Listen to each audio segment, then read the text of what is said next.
This is Let's Talk Business with your host, Marc Ebinger. Now, here's Marc. Welcome back to the Let's Talk Business podcast. Today we've got Dr. Brent Fessler, principal researcher and consultant on corporate culture and employee flourishing with Integreaters and Kinected Coworking. Dr. Brent, welcome to the show. Thanks, Marc. Great to be here. Yeah. So that's like two businesses. Integreaters, spelled G-R-E-A-T. That's kind of a cool name. That's right. Nice play on words. Yeah. And Kinected also misspelled. Yes. Yeah. What you have to do to find a URL that's available. You have to spell it every single time, right? It's connected. Okay. So how do you spell that? Good. That's not a trademark search anymore. It's a GoDaddy URL search, and then you can go to the trademarks. Mm-hmm. That's right. That's how I did it. That's with Crookus. I went and made sure that the .com was available before I did anything else with it. All right, so I'm your host, Marc Ebinger, the owner of Crookus Virtual Staffing, a company that specializes in providing remote staffing solutions for small to medium-sized businesses by hiring skilled English-speaking virtual assistants from the Philippines and Latin America. And I am your co-host, Heather Boehme, owner of Onset Professional Development and a certified business coach. We turn job owners into business owners by helping them clarify where they want to be, where they are now, and creating a strategic plan around their resources. And I'm Kyan Frith. I am a business consultant, business coach. I'm a fractional CFO and cyber risk specialist, helping business owners realize their business dreams. Nothing to do with purple walruses. So for folks out there who don't know what a fractional CFO is, because I was one of those till about 2 weeks ago, what does that mean, fractional CFO? So for businesses that need a CFO, but they can't afford us full time, we do fractional services. So 1-2 days a month, and you still get the CFO services, but in a short period of time. Very much like a 1099 kind of a situation. So we get in and we make a big impact in a short period of time. So is there a lot of upfront work with that, and then you're able to kind of maintain, or what does that look like? From my perspective, I slip into the seat like slipping into the seat of an F1 car, and after a great F1 weekend, great Canadian Grand Prix, you slide into the car and you understand how the controls will work pretty darn quickly. And just by reviewing some financial statements, asking some questions of a business, I find out where they're at, and then we get rocking and rolling, moving forward, of doing what CFOs do best. And you've been doing that for a little bit, right? I've been doing that a long time now. Yeah. Are you any good at it? You're very good at it, right? Look, he's British. He comes dressed nice. I'm going to sit here with a kind of cocky Top Gun look on my face. Yep. Well, that's the thing, Best of Kyan. the You were best. saying, like, not bad for 10 months, and I'm like, you've been doing this for like a decade. You've been getting 20 all years. the 20 years, more than a decade. See, the interesting thing is I've been a qualified accountant for over 20 years, been doing business for 25 years, but I've only been in the US for 10 months. And so you're breaking into a market that no one knows you, and it's a lot of work. So I say 10 months because that's the only time I've really been here in the US. But we're now at a point where our business is growing. We've got personal branding going on. We've got another business acquisitions. We've got another couple of business interests that are now starting to take off and going, okay, this is interesting. To the point where my wife is like, you've done an awful lot in 10 months. It's like, well, it's not really me. I've got a faith and I believe in a God that's opened doors that no man can open. So it's pretty incredible. Yeah, networking is a big part of what you're doing, right? It was. I don't do so much networking now. There's an awful lot now happens just from referrals and joint ventures, a lot of partnerships. I've got some connections with some people who are in very good places, and my work's coming via those connections. How'd you make those connections? That started with some networking. Yeah, networking works really well here in San Antonio, probably everywhere, but definitely here in San Antonio. It's a big The piece. interesting thing, I think the networking is very, very good, but we've said this a number of times. In San Antonio, it's relational. So once you've formed those impactful relationships, then that's when you can start to reap the harvest.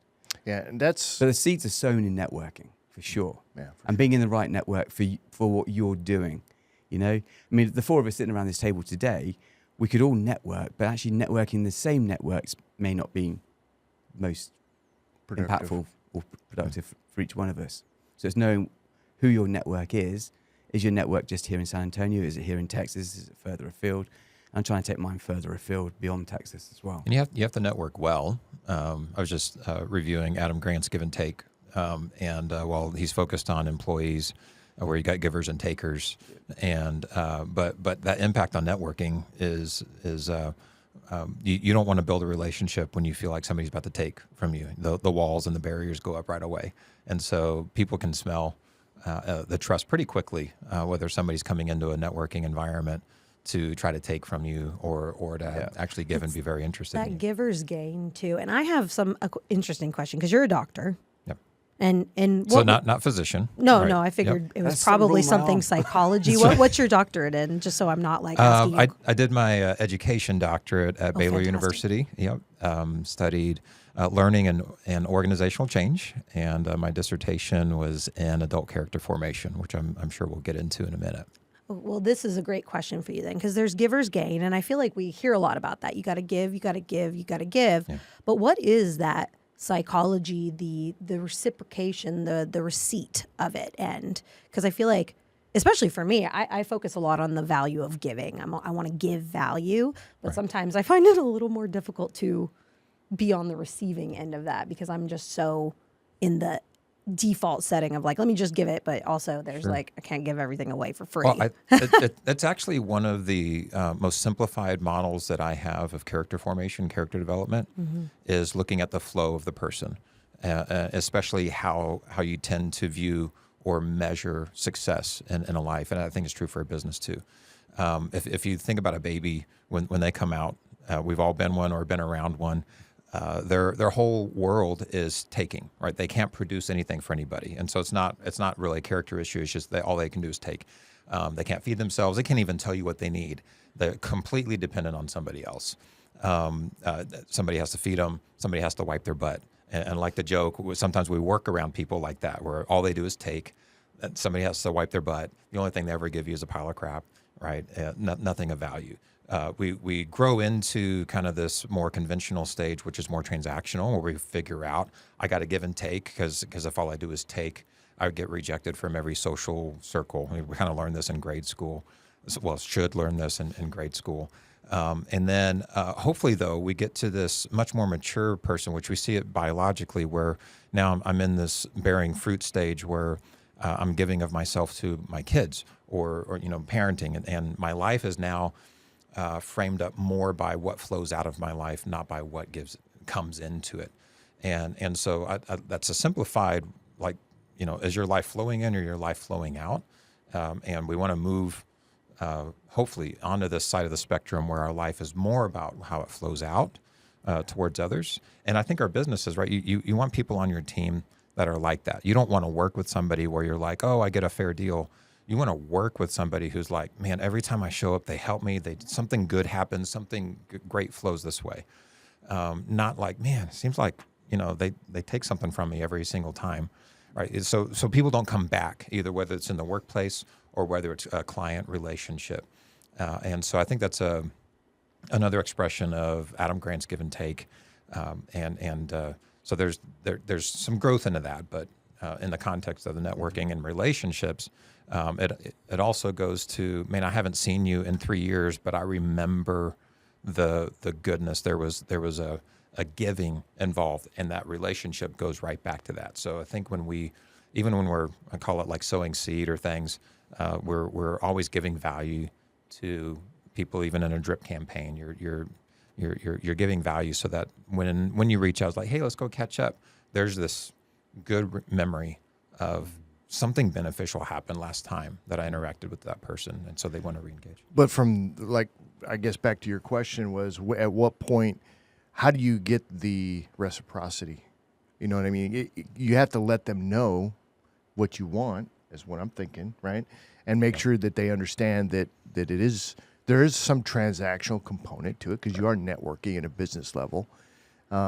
What do you think that trigger is that they're like, I have an idea what it is, but I want to hear what you think is that thing that makes them want to give back. So certainly you have to get to business. So if you don't have any margin, you don't have a mission, and a mission is generally, I'm just giving value to somebody. And if we don't have margin in our business, then we don't have a mission to go out and accomplish. And so, yes, at some point you have to say, here's the expectation. it does start with listening. I want to hear what your needs are. I want to hear what your pains are. I want to hear the job that you have to do. And so there's this empathy at the beginning of it. But once you do that, I can see, okay, here are the things that you need to do from a business standpoint.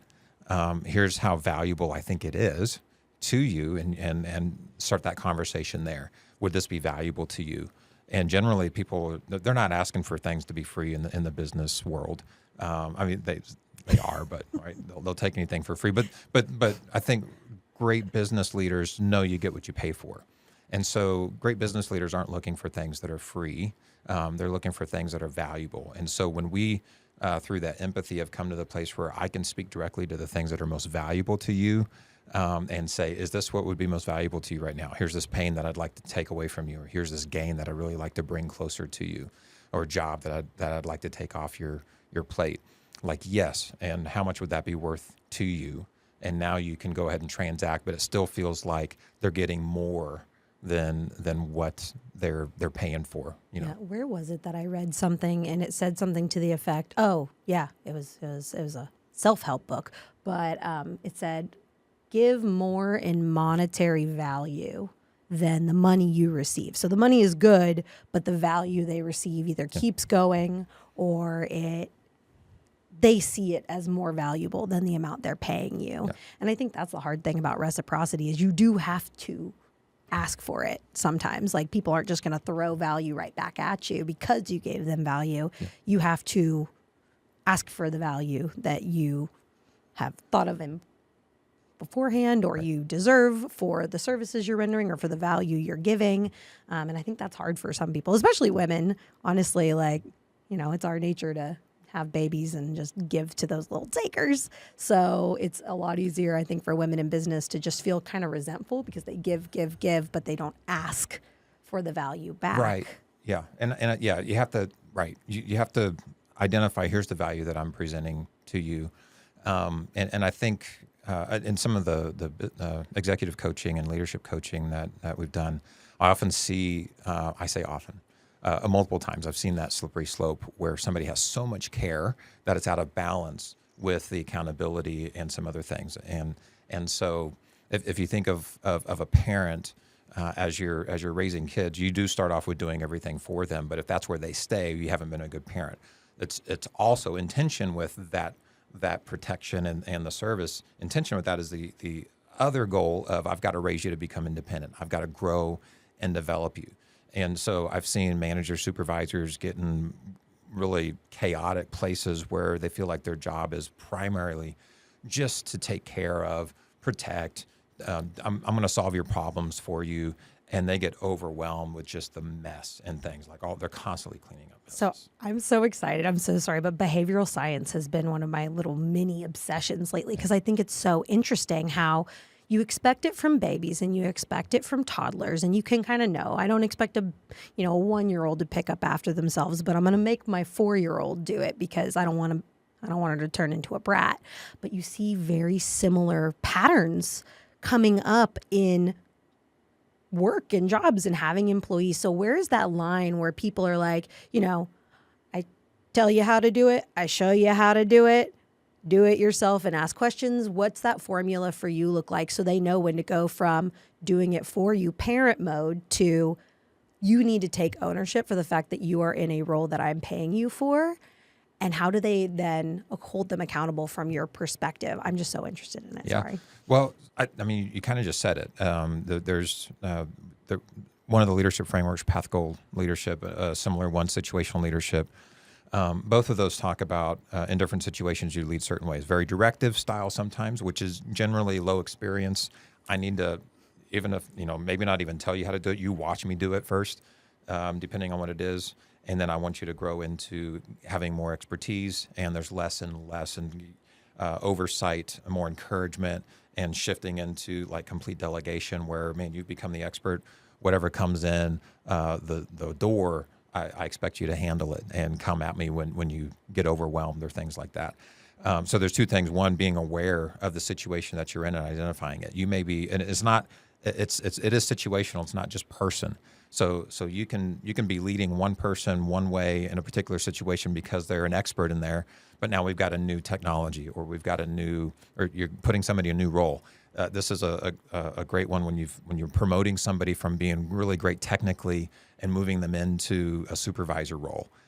They had no need for oversight technically when they were doing their job, but now as a leader, you need to come in and start over kind of in that leadership style. So knowing what you're supposed to be in as a leader, but two, letting them know, hey, here's a roadmap. I'm going to be very directive with you. I hope that in the next 4 to 8 weeks that we can be more in this type of relationship where you're doing a lot of things on your own, and then check in with me. And this is what I hope. And over our next 90 days, maybe with a new hire or a new role, you can say, this is what I want you to mature into in that. So I think, yeah. I really like what I'm hearing here. The way I pull it back and I get very, very simple on it is the fact that a lot of us, when we're in leadership roles, we need to be seen and behave as enablers and facilitators. Very, very simplistic in the fact that actually you're trying to bring the people on and bring them up and literally enable them. You're not doing their job for them, because if you're a business owner, so if people are listening to this and they're business owners and you're doing the job of the people below you, that is not good management. That is not good business. It's not effective in any way, shape or form.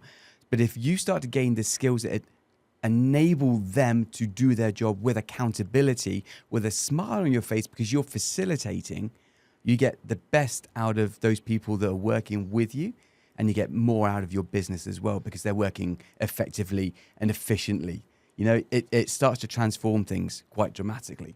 Yeah, I think just being an effective leader, we have to move into, I've got to get my team and grow and develop my team, or else we won't hit our business outcomes. But I think there's even a deeper place that when a leader / company, and I think this is important for the organization to have to go down this road too. I like to say, if you can raise your people outcomes, like my people as an outcome, how well have my people become and grown, or what, they're an outcome. If you can raise that to close to the same level, if not the same level as the profitability and things. So not surpass it, because I think we can get out of whack if we end up putting things out of whack. But if we can bring them up into that same space where we treat it with the same kind of diligence, the same kind of disciplines, you can put budget towards it, then it's amazing what kind of leadership decisions we just naturally make when we're not just like, what's going to be most profitable today or this week, but I'm also thinking what's going to grow and develop my people. It's a little bit of a longer term, maybe even more of an eternal term when you're thinking of that time frame of I'm thinking way out here, even beyond the company, beyond the business, thinking legacy. What do I want to be left when I'm done, when the business is done, and start making business decisions, leadership decisions today, even in the middle of, and this is where I get tied up just personally, it would be faster for me to go and do it. So there's a lot of temptation to just go and do it. But I know in the long run, I need to step back from that and grow and develop somebody instead of it. And that ties back to something you said just earlier.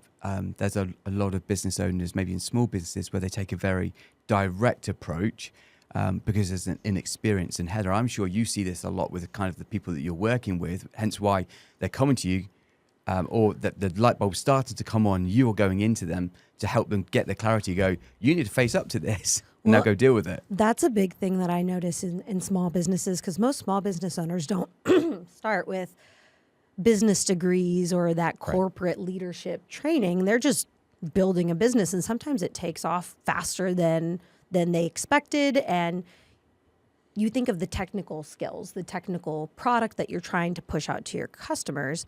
And so a lot of what I see is that transition from technician to owner comes with the initial first wave of employees, and you get abdication instead of delegation. I hired you. You're here to solve all my problems. Learn how to do this and figure it out and go. And then I'm going to go focus on this. And then all of a sudden there's fires and it's going super wrong. And now there's like a whole nother barrier in leadership, because not only did you just not know what you didn't know, but now you've been burned by hiring. You've been burned by delegating. And it's harder to do it the second time, because the first time I hired that person to do this for me, they screwed it up so bad that it almost put me out of business. So now you've got trauma around it. Yeah. exactly. So how do you overcome that trauma? Do you see it a lot, or do you work with businesses that are, hopefully the people have been trained? Oh, sure. But I think one of the best ways to get around trauma is to use it to actually heal and turn it into a strength. And this is true for an individual who's just grown up in a crappy situation, low socioeconomic, or it's true from I'm a business owner and I made a bad hire. And so we shouldn't let, you think about it, if we've let that one instance, that one data point now turn us into a fear-based leader, now we're going to be crippled and we're going to be limited by where that fear has brought us. And so to turn that into a growth area, I've got to learn from it.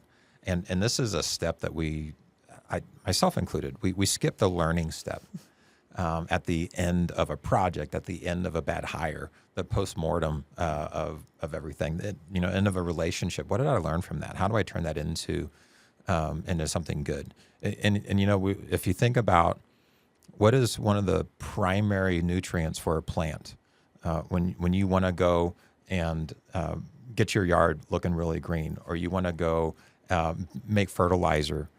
I was just reading an article about fertilizer this morning. What's the main ingredient? Nitrogen. Well, where do poop, right? So the better we can process our crap, the more nutrients we're going to have to be fruitful in the next season.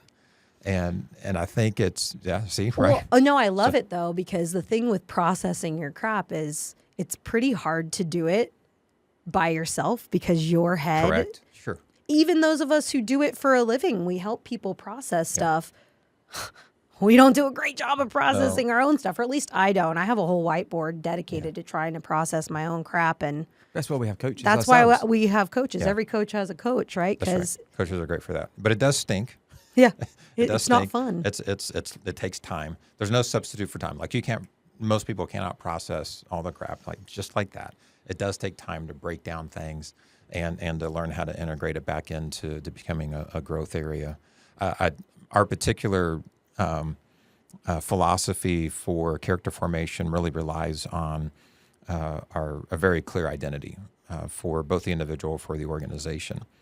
And that identity is partly we're born with it, whether it be a company or an individual, but it's also in large part shaped by the hardest things that we've ever gone through. And so it's in those difficult things, like you especially notice or can see it. I was a different person after this event, or I was a different company after this event. Those are some of the highlights to go and look at. What changed here? And am I now a fearful person after this? And if I am, I need to go back to that and perhaps reprocess some of that crap so that it's not an infested scar and an injured handicap part of me, and turn it into one of the most fulfilled part of me. And it takes processing, to turn that into a superpower instead of a debilitating piece. And I found that one of the things that helps people with that, because, you've got people that go through something and they're never the same, and now they're just negative and bummed and just kind of a huge energy suck. Right. And then there's people that go through massively hideous things, right, and they are still a beacon of light. Right. And I find a lot of that difference is like the ownership of this happened to me, but I can own how I process it and react to it. So do you see that?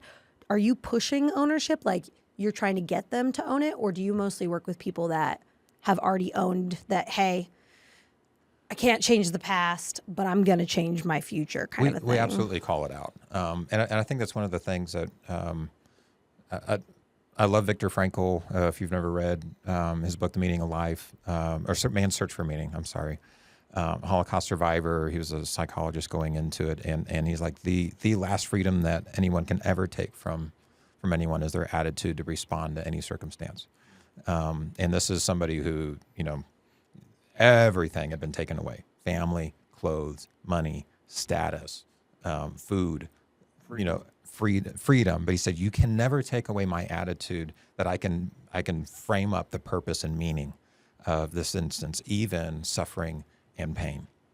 And so the way that we frame up the pain and suffering, if we go into the victim path and like this has just happened to me and I didn't have a choice in it, it's going to tend to be more injurious and take away, and you end up being less of a person or less of a company after that.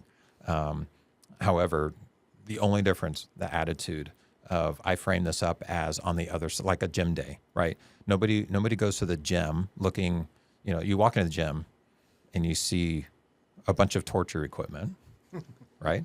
But it's the person who walks into the gym and sees on the other side of this torture or this work or this effort or the challenge, and this is Carol Dweck's growth mindset work and research. On the other side of this is a better me, a stronger me. This is, I want to be this champion, or I have this vision to be the best salesperson or to be the biggest company or whatever. Well, we've got this beautiful vision, but we know that the only way to get to that is through challenge and adversity. Adversity, right? Adversity. Thank you.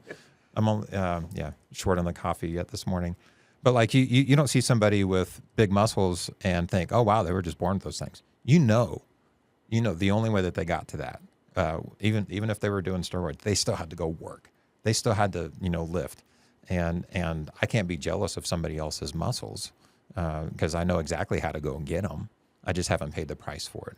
I haven't responded like I needed to. Just on a funny note, have we talked about the TikTok meme where it's like you can tell if someone's on steroids as a bodybuilder because they look like they have a little man inside a big bodybuilding suit because their traps are super swollen if they're taking steroids. So it literally looks like a pair of shoulders coming out of their neck. So it looks like a little man on a big man's body.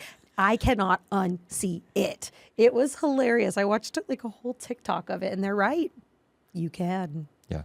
Just to lighten the mood a little. I love using that picture though on all of the other dimensions that we can think of in our businesses. Our business is the same way. If our business has not confronted adversity well, then it's going to be a weak business. It's not going to be tried. And our leaders the same way, our teams the same way, and helping them as leaders in those organizations, helping them frame up the adversity that's coming towards. We don't necessarily go seek it out because there's plenty. Life finds there's a way. There's plenty, right? It's always going to find us. But I think that's what real optimism is when I see something happening, an optimist doesn't just ignore it. I think sometimes we think that's what an optimist is. I'm just ignoring this bad stuff that's happening. Optimists accept the bad stuff's happening, but they accept like a gem on the other side of this is growth. So I can accept it with a great attitude because I know that going through this, I'm gonna have a stronger company. Or you think about if you get an all caps email, right? You get an all caps email from somebody. How do we frame that up as soon as it comes in? Oh, you start talking loud when you're reading it to yourself. Yes, and it's like an attack, and like, oh, you get angry. But what happens and I had just given a lecture on this, so I had the advantage of being fresh in this, got this all caps email come in. And I'm like, wait, I'm going to reframe this thing. On the other side of this is a better relationship with this person that I have to work with. Totally changed the way I was reading. I was looking for, okay, what can I hear? How can I reach out? How can I understand this person better? Where are they really coming from? Totally changed the way, instead of me getting defensive and getting like this, which is confronting and against, like that. There's nobody really wins in that, right? But how can I come alongside, understand what the person's pain really was, and help them solve it? Turn the whole thing into being a collaboration instead of a contentious thing. There's also a whole nother... Sometimes I know a lady that writes emails like that because she's dyslexic. It has something to do with the way the words or the letters come together. Yeah. Yeah, so it works for her to do it in all caps. Yeah. But apparently there's a workaround to actually take that and then put it in something where it's not all caps. But at any rate, yeah, that's definitely... Now we can just ask AI to write the email for us. Yeah, and not in all caps. Make me less of a jerk. It's really interesting. We're sitting here and I'm just hearing your experience. I feel like I'm learning. How are you, when you're going into businesses, how are you doing what you do? But what's the catalyst for you going in, and then how do you go about imparting the knowledge that I'm hearing here now with the people that you're working with? So it is kind of interesting, at least in my experience with the work that we do on corporate culture and employee flourishing, It's not as top of mind that is the issue that I'm really facing. So there's a few disconnects because there's some layers in there compared with being a fractional CFO. People know when they've got financial issues, they need an accountant and they need a CFO. Not all of them do. Not all of them do, right? And but that's they know the when they problem. Yes, right. So there's some evangelism that has to go with that, Yeah, some education. And so one of the things that we do is we do a couple of assessments that we do complimentary, and it does cost us something, but we do it as a complimentary gesture to the point of adding some value. You get these done, and whether you hire and engage with integrators or not, you've got something of value. The first one is a culture maturity index or culture maturity assessment. And basically, it's you see our whole framework for what a great culture looks like when you take the assessment. It starts with, do you have a great identity? And that's the first thing. I've got to have articulated a very clear identity, and it's got to be good. And there's lots of things that go into good. It's got to be meaningful. It's got to be purposeful, because people don't want to work for a shallow business. They don't want to have a shallow life. So they'd rather work for a place that has some depth to it, a transcendent type of a thing. But I've seen some vision statements and mission statements that were 3 stanzas long or a page and a half, and like, yeah, so tell me about the session that y'all had with the consultant where you put a bunch of Post-its up on the wall and you kept all of the Post-its. Yes. Right. Nobody had the bravery to get rid of any of the Post-its, so we integrated all of them into one big long statement. ChatGPT, oh, right? You were the mission there. Statement. Yeah, you were there. Actually, ChatGPT does a decent job. I've tested it a few times. Definitely better than just smashing all the Post-its up into one statement. But that's where it starts. Do I have a great statement? And then if you do the leaders know it? Are they using it to make decisions? Can you see it in our strategy? Like, I've got this mission or a set of values, but then I go look at our strategy, our objectives, our dashboards, and you can't draw any lines between the two of them.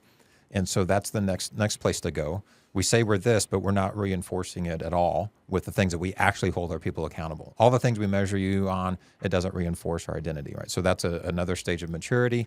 And then do the frontline employees, do they know it?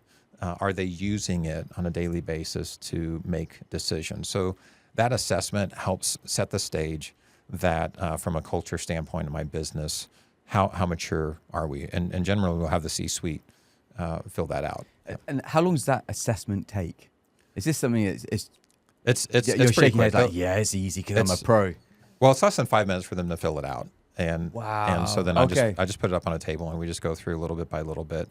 Because the CEO may have one perspective. Yeah, we've got a great identity.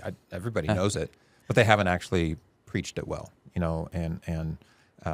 or integrated it well. I like to say we help companies get their core values off their website. Everybody's got their values up on their website, but maybe some companies, that's the only place where their core values is on their website. We'll help you get it off the website into the people and develop it into the people.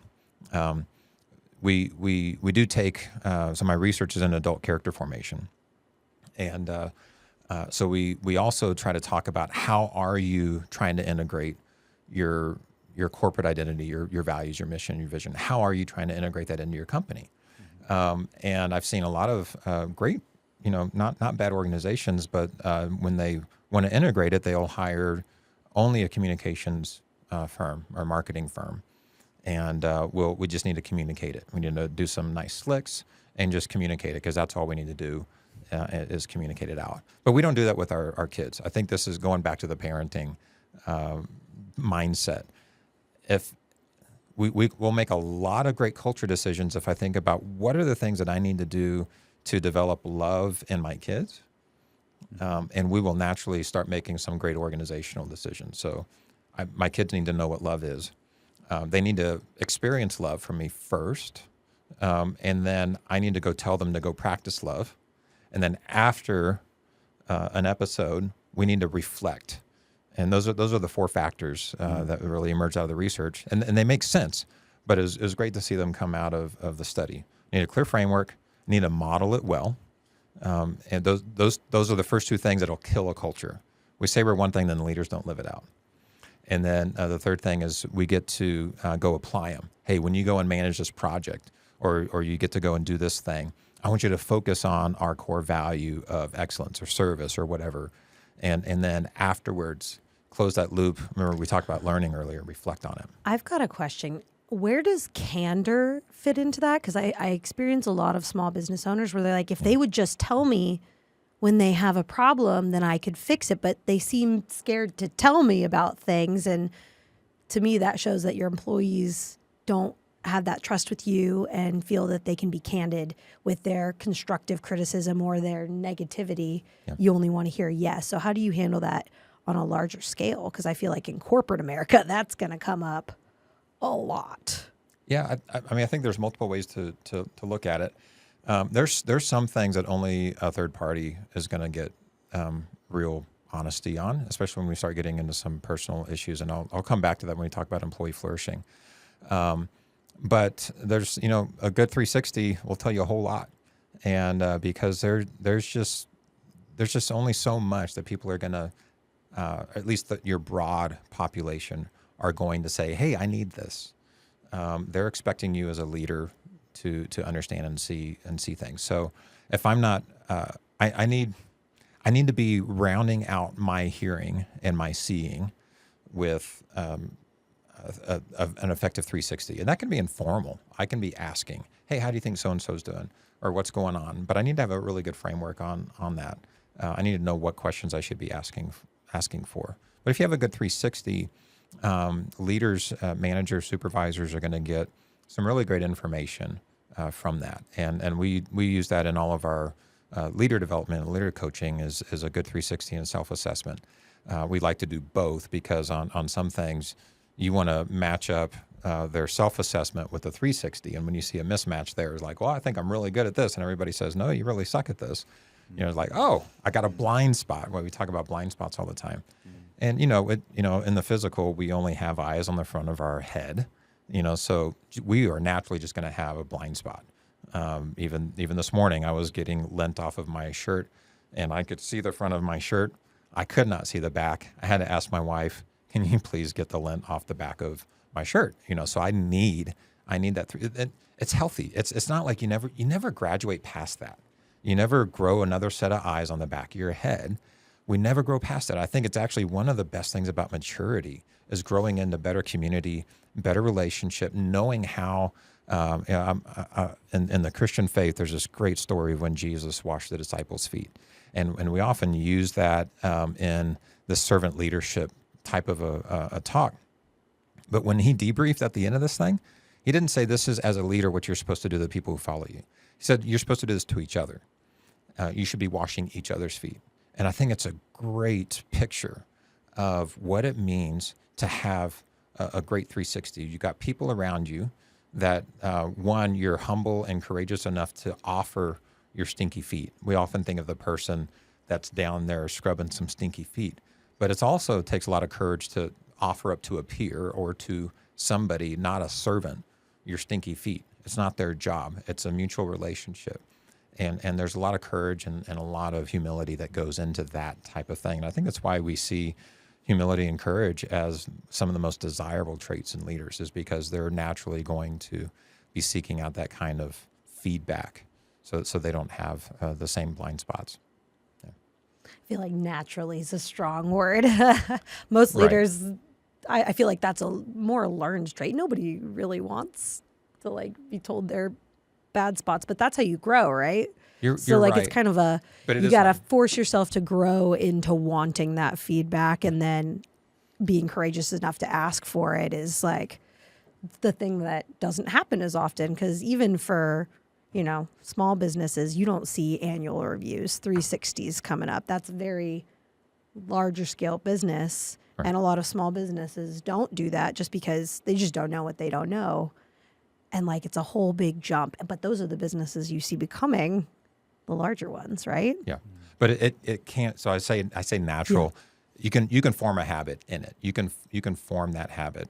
My daughter is a ballet dancer, and even when she was young, 12, 13, I'd ask her, hey, how was ballet today or ballet this week? And it was really shocking to me how often she framed up her response. And it was a great week. I got 3 corrections. Like, oh, great. Do you usually get 20? Or it was like, it wasn't great. I haven't gotten a correction in a week and a half. I'm like, isn't that great? It's like, no, it's my instructors aren't seeing me, or they don't think that I'm capable of implementing the growth, or they're just not looking at me. It was I'm not worth correcting, was her viewpoint in that. And I'm like, oh, wow. Good grief. How old is she? Yeah. Well, she's 22 now. Okay. I thought she was like 16. No, I was like, that is a mature well, that was when child. she was 13. This is when she was 13. Oh, that was 13. It was. Right. And that's part of the culture of ballet is that if you're not getting corrections, you're not growing, you're not being seen.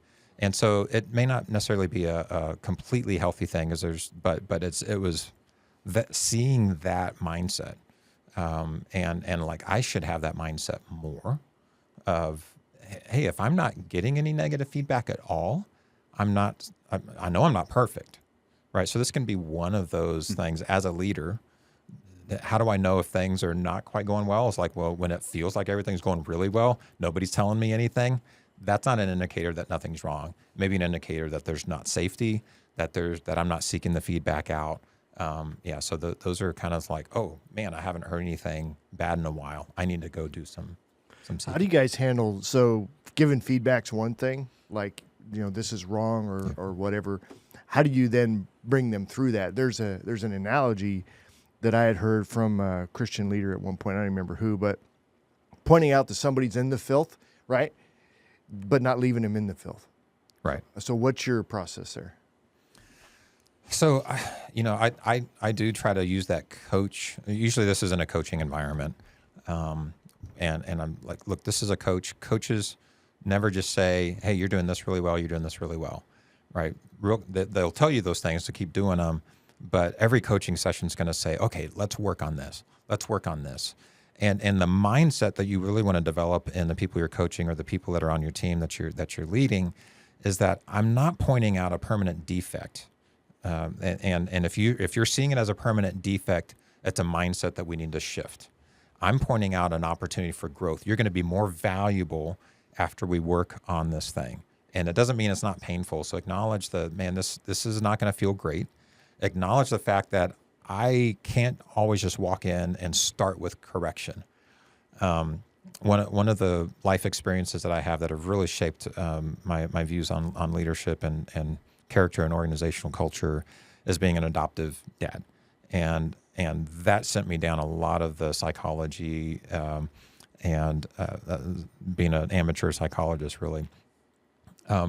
But you have to frame up that on the other side of this thing, like we were talking with the growth mindset before, is this is not here to devalue you. This is actually here to add value to you. And so in that kind of talk, though, even understanding the pain, if I have not filled up the connection account, I can't make a withdrawal of a correction. And so if I haven't filled up the connection, the deeper relationship, I haven't earned really the right to make a withdrawal of a correction and say, this is wrong, this needs to be fixed.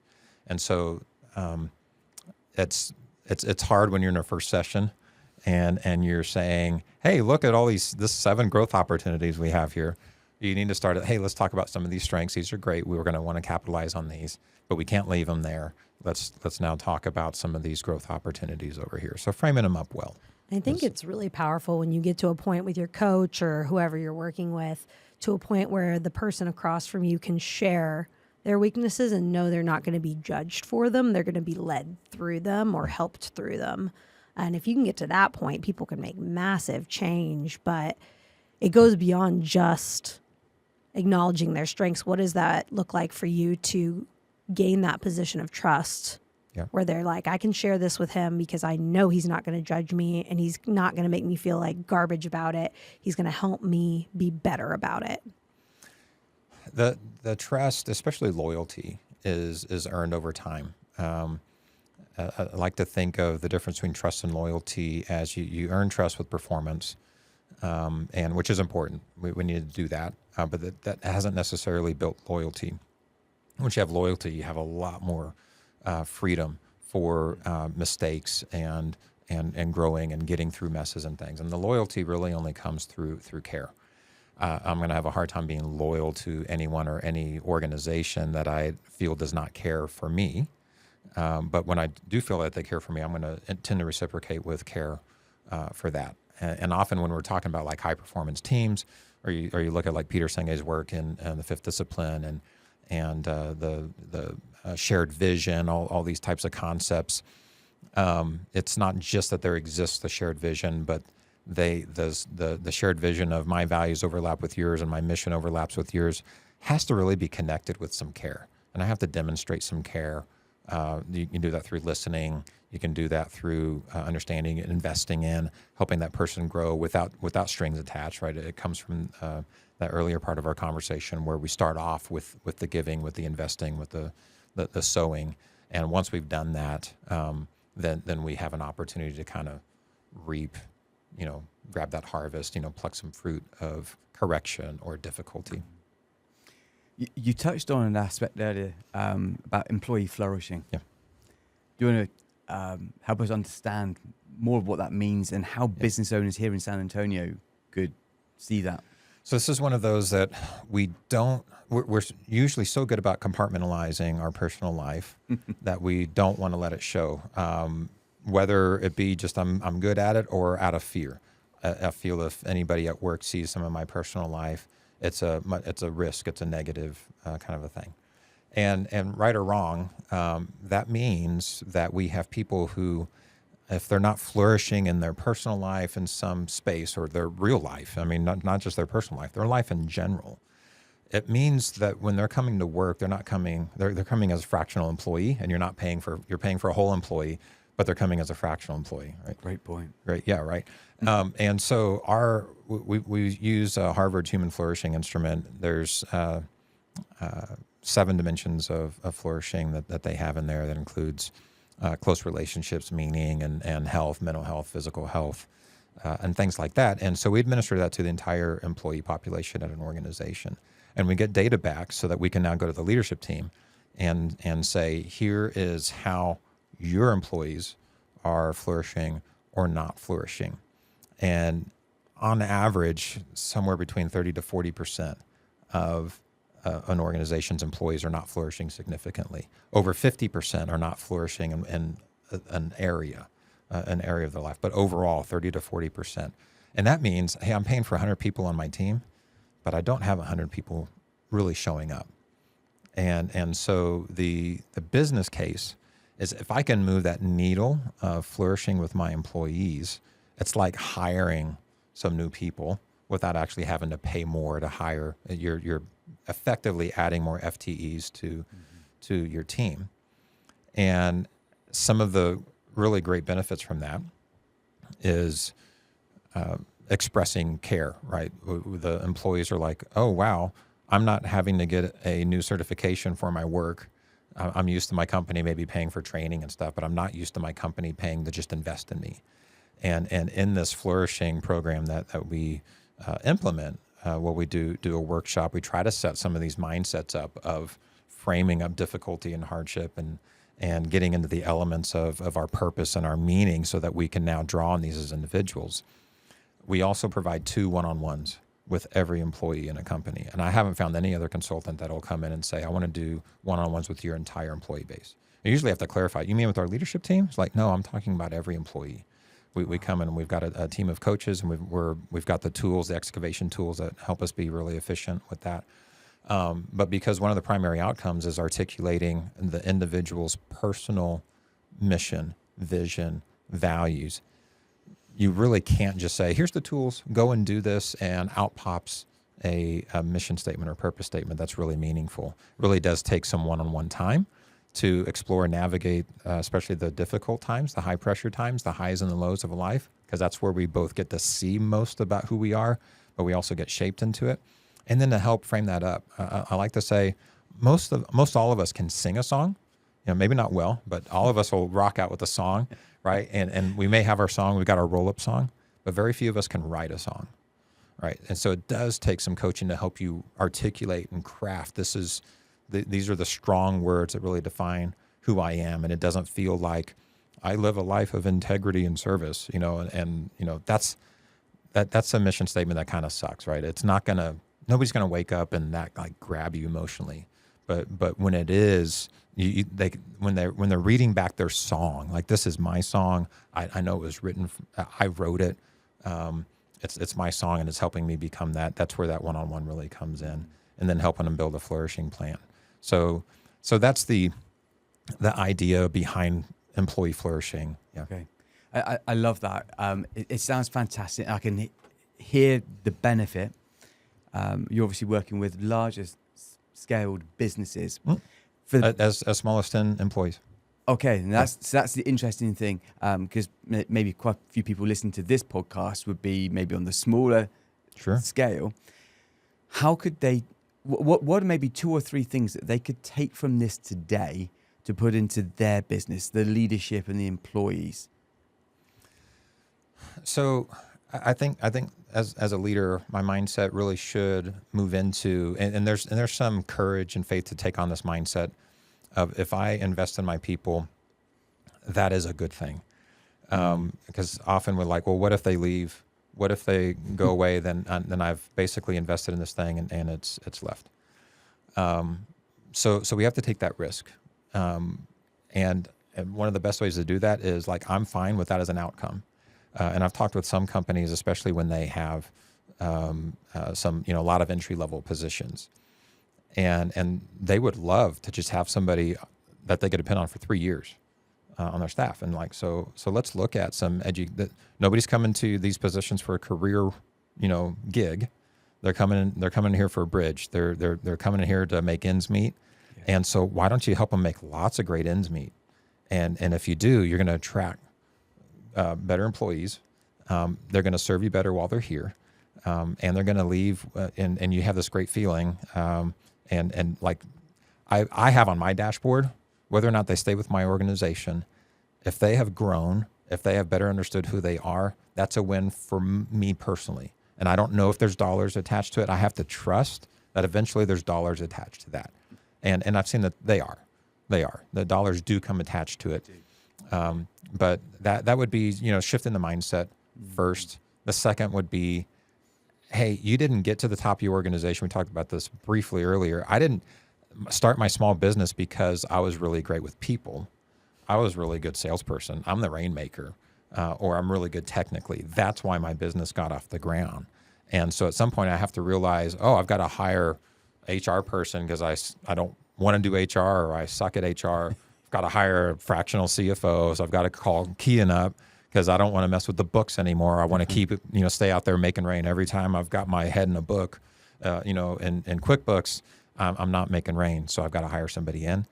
I think we should start considering bringing experts in to come and look at these things. It's more effective, more efficient, and we can keep, as the business owners, focused on the things that are making the business profitable, and bring somebody like Integreaters in. Very good. That's a great question, because we go in, we're the tip of the spear, but then we realize there's the whole rest of the spear that needs to come with it in order for it to actually function properly. Yeah.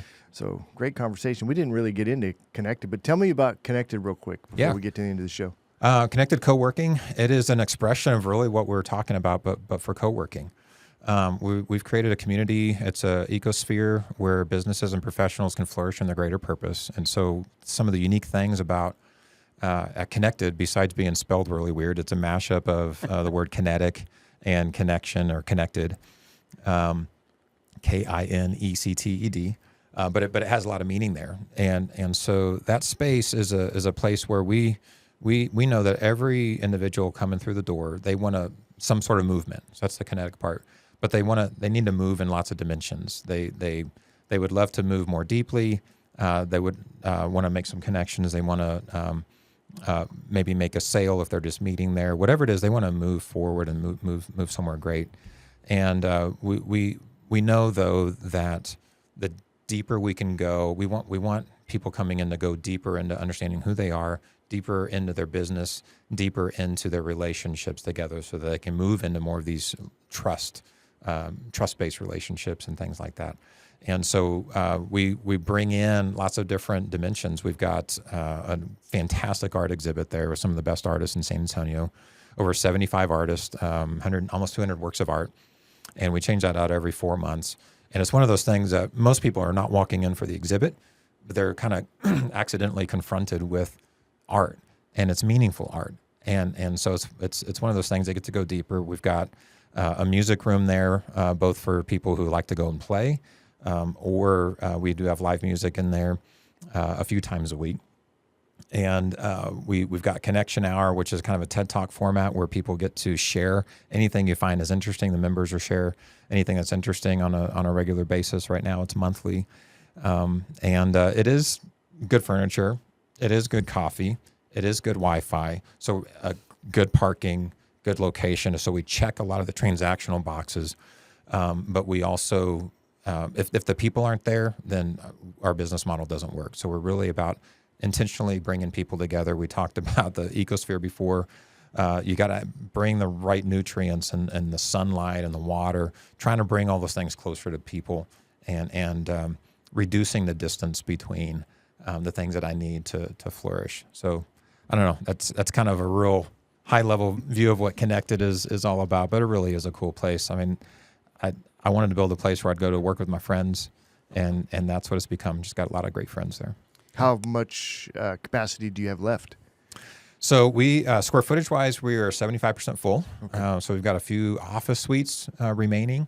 Our desk room has some really good capacity left. We have one private office available in inventory. So there's great opportunities and lots of places to come and find a home there at Kinected. Now you mentioned live music and that kind of stuff. So what's the feel of the work environment? Is it a professional office environment where we can actually do stuff, or is it a party atmosphere? Is it is there a concert going on all the time? I mean, give me the feel for, can I go there and actually get some work done? Help me out. Yes, you can. There's something for everybody, usually at any point in the day. It's 40,000 square feet. There's lots of places to go get quiet or to go be social, go grab some coffee. Our music room is generally kept pretty meditatively, so you can walk in there and have your quiet space in there. So yeah, and we've got some great orange signs. That's one of our colors that says, "I'm busy connecting with my work right now. Please don't connect with me."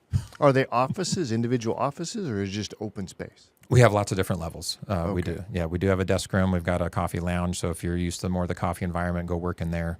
And we have the typical desk room with flex desk and dedicated desk, and then we have individual offices and suites as well. And there's some beautiful meeting rooms. The Buffalo room is stunning with nice sofas and a relaxation area. It's a beautiful space. And event space as well. Event seating space for up to 200 auditorium style. Yep. Lots of great meeting spaces. We really built them to have lots of varieties. So we've got a couple that are fantastic for all day sessions with up to 15 people in them. We've got a training center that is set up with TV lighting if you're going to be doing video in there for 36 people, and then our smaller rooms as well. Okay. So what's the biggest crowd you can get together there? The biggest crowd? Well, so the type of event, like when we do our exhibit openings, we've got over a couple hundred people in there, but they're going all throughout the hallways and everything. To actually convene somebody is in our, what we call the elephant room. All of our rooms are named after animals with positive character traits. And so the elephant room is awesome. The elephant room will handle 200 auditorium style. So it's kind of the biggest, and that'll handle close to 100 more seminar or cafe style. Yeah. Okay. Yep. And mixer style? Everybody wandering around? Mixer style, everybody wandering around. Capacity in the building's about 400. Yeah. Oh, really? Plus we have a huge space out back, so we can do some outdoor events in the back as well, yeah. Okay. Well, we should talk then. All right, cool.